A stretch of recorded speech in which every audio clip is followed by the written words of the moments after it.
really,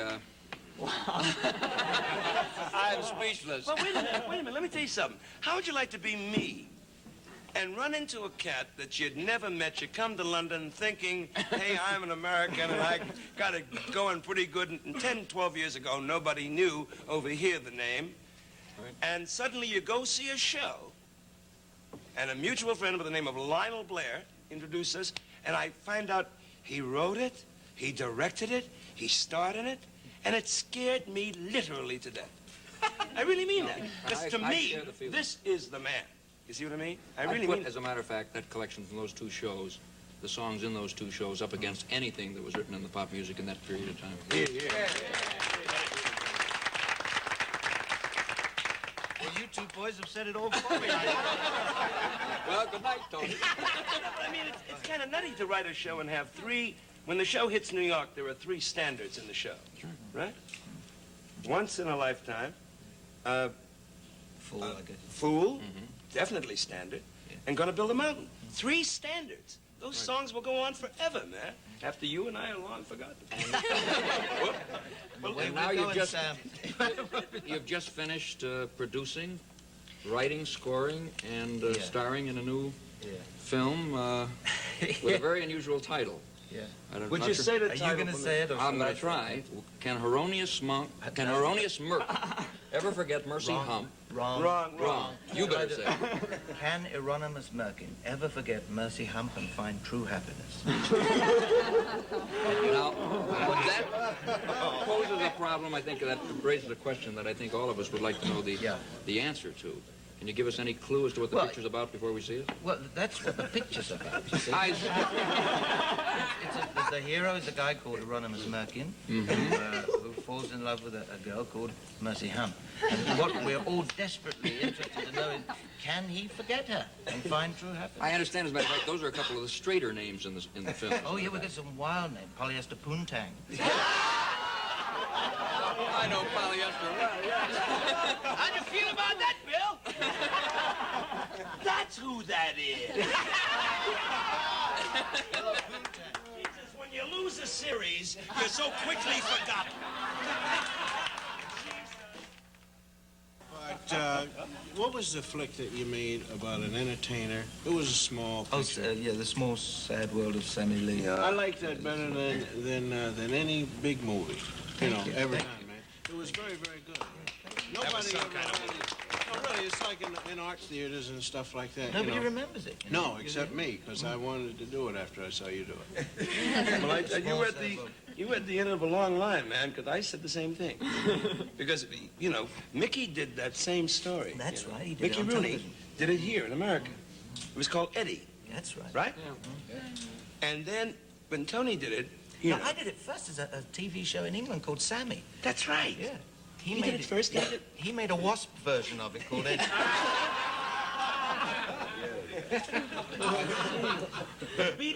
You remember the one thing that I loved, beside the character portrayal that you did and all of that, and he was just so honest, and this cat we both know in England so very well. He's universal, but the little Cockney guy, man, who gets in trouble. He's an MC in a strip club, you know, and he comes out, he has to tell jokes to these terrible men who are just waiting for the girls to come on. And he's in hot to the mob for about 500 pounds. Hey, you know, I did that in the beginning of my career. we had three rooms in Philadelphia, man. It's a club called The Cellar, and you had to go down. And the middle room they put me in one night because this old cat, Pops Foster, was really drunk, fell out and everything. And I went in, and the routine I was doing was about Shakespeare. And I went on the stage, and there's these guys out there, and I said, now, Shakespeare, blah, blah, blah, blah, blah. And the guy, when I came out, the guy said, can I speak to you for a minute? The boys want to see the broads, and I don't know nothing from that pier guy you was talking about. And so I started to strip. You know, Sam, you left out, in that whole medley, you left out the one tune that Tony wrote that I really did. I was going to say that. Sorry.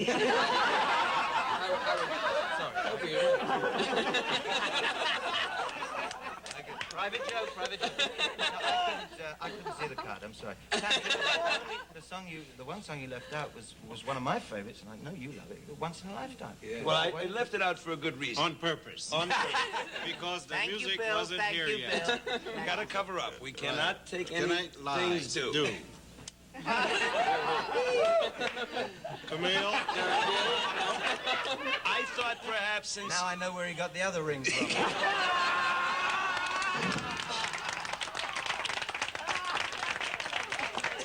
I thought perhaps you'd do the thing yourself. No, Bobby, I'll do it if you do it. All right.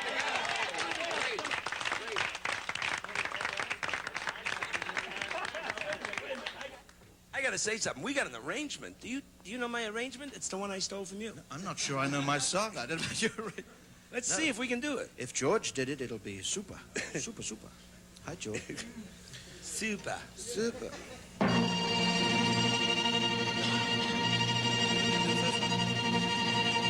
Just once in a lifetime, a man knows a moment. One wonderful moment when fate takes his hand. Well, this is my moment. Oh, it's gonna be one of those. Once in a lifetime when I can explore a new and exciting time. Once in my lifetime, I feel like an eagle. I fly like a cradles as though I had wings. For this is my moment, my destiny called me.